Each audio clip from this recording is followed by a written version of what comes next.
Drama serial कलंदर में आज की एपिसोड में उर्फ़ी के घर वाले सारे तबरेज़ के पास जाने की तैयारियां कर रहे होते हैं।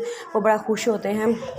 तो उर्फ़ी आता है और आके कहता है कि मम्मा आपको इस कंडीशन में नहीं जाना चाहिए। जब भाभी इस कंडीशन में है तो आपको ये कभी भी नहीं जाना चाहिए, क्योंकि भाभी पे सारे घर का काम आ जाएगा। वो बेचारी कैसे अकेली मैनेज करेंगी। उसकी मम्मा कहती है तुझे बड़ी परवाह है भाभी की है, अगर तू साथ ही वो उसकी जूही बैठी होती है, वो कहती है कि भाई अगर आपको भाभी की इतनी परवाह है ना तो आप अपने शब्बों को और जाके उनकी मामा को ले आए, वो आके काम करवा देंगी, हेल्प करवा देंगी आपकी जूही भाभी की। तो ना तबरेज़ कहता है कि मुझे तो एक बात समझ नहीं आई, तुम्हें मेरी भी शब्बों से इतनी नफ़रत क्यों है, तुम क्यों हर वक्त उसके पीछे पड़ी रहती हो। जिस पर उसकी मामा कहती है कि हाँ तो वो सही कह रही है, मेरी बेटी गलत थोड़ी बात करी, तुम हर वक्त शब्बों की पड़ी रहती है या अपनी जूही अपनी अदन भाभी की पड़ी रहती है, हमारा तो तुम्हें कोई ख्याल ही नहीं है। और फिर कहता है बस मैं इस बारे में मज़ीद बहस नहीं करना चाहता, मैं जा रहा हूँ यहाँ से। वो वहाँ से चला जाता है। फिर उसके बाद जूही अदन के पास आती है और उससे आके कहती है कि भाभी मुझे आपके सोने के कंगन चाहिए। वो अदन कहती है क्यों, खैर है। वो कहती है कि बस ऐसे ही पहनने का दिल कर रहा था मेरा। अदन कहती है अच्छा मैं अभी निकाल कर देती हूँ। तबरेज़ अदन को फ़ोन करता है। अदन उससे वीडियो कॉल में बात कर रहा होता है। कहता है कि तुम मेरी कॉल क्यों नहीं उठा रही, लगता है तुम किसी काम में बिजी थी।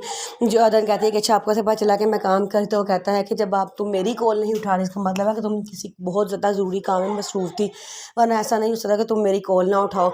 अदन कहती है कि हाँ।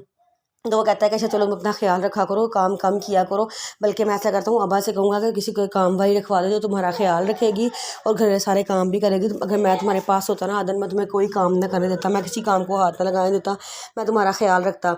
और फिर वो कहता है कि चलो तुम भी तो कुछ बोलो ना। तो अदन कहती है कि मैं क्या बोलूँ, मुझे आपका बोलना बहुत अच्छा लग रहा है, आप बोलते जाएँ बस मैं सुनती जाऊँगी। कहता है कि चलो ठीक है, अब मैं फ़ोन बंद करता हूँ, बाद में बात करेंगे। उधर सुंबल अपने घर में बड़ा परेशान होती है। कहती है कि जब नए मेहमान घर में आते हैं तो क्या पकाते हैं मुझे कुछ नहीं पता। वो काम वाली से पूछे तो तुम बताओ, तुम्हारे घर में जब कोई नया जोड़ा शादीशुदा आता है तो तुम उनके लिए क्या बनाती है। वो कहती है कि आलू गोश्त का सलाद बना लेते हैं, साथ उबले हुए चावल और मीठे में हलवा लाजमी बनाते हैं। तो वो कहती है कि नहीं नहीं ये चीज़ें तुम ना बनाना, बल्कि मैं तुम्हें बताती हूँ। उतनी देर में आपा जी वहाँ से आते हैं। आपा से पूछते हैं आपा जी वो तबरेज़ की बहन आ रही है, नई शादीशुदा जोड़ा आ रहा है, तो उन घर में क्या खाने के लिए बनाएं। उसके आपा कहते हैं कि बेटा ये बात तुम तबरेज़ से पूछ लो। तो कहती है उस रात ही कॉल आना शुरू करती, कहती मैं जा रही हूँ काम से, तो आप खुद ही सारा कुछ हैंडल कर लेना, मुझे टेंशन से निकालें। उसके आपा कहते हैं ठीक है तुम परेशान ना हो।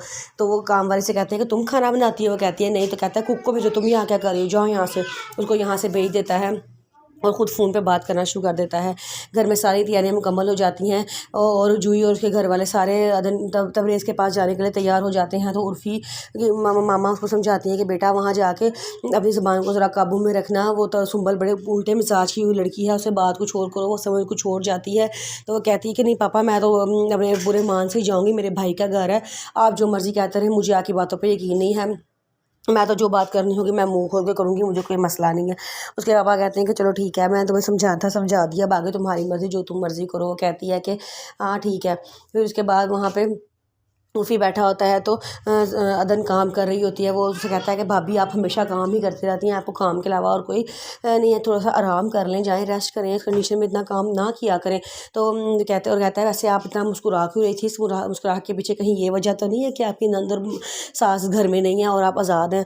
तो वो कहती है कि नहीं नहीं ऐसी बात नहीं है, तबरेज़ का फ़ोन आया था, वो मेरा बड़ा ख्याल कर रहे थे, अब उन्होंने मेरा ख्याल करना शुरू कर दिया है। उर्फ़ी कहता है चलें ठीक है, आपको आपके सब्र का फल मिल गया है, आपने बहुत सब्र भी तो किया है ना, अल्लाह ताला ने आपको का फल दिया है। वो कहती है कि हाँ। 2 दिन देर में इसको फ़ोन उर्फ़ी के नंबर पे फ़ोन आता है। उसके पापा कहते हैं कि बेटा अदन काम तो नहीं कर रही। तो वो कहता है कि हाँ जी हस्बे मामूल काम ही कर रही हैं, उन्होंने और करना ही क्या है।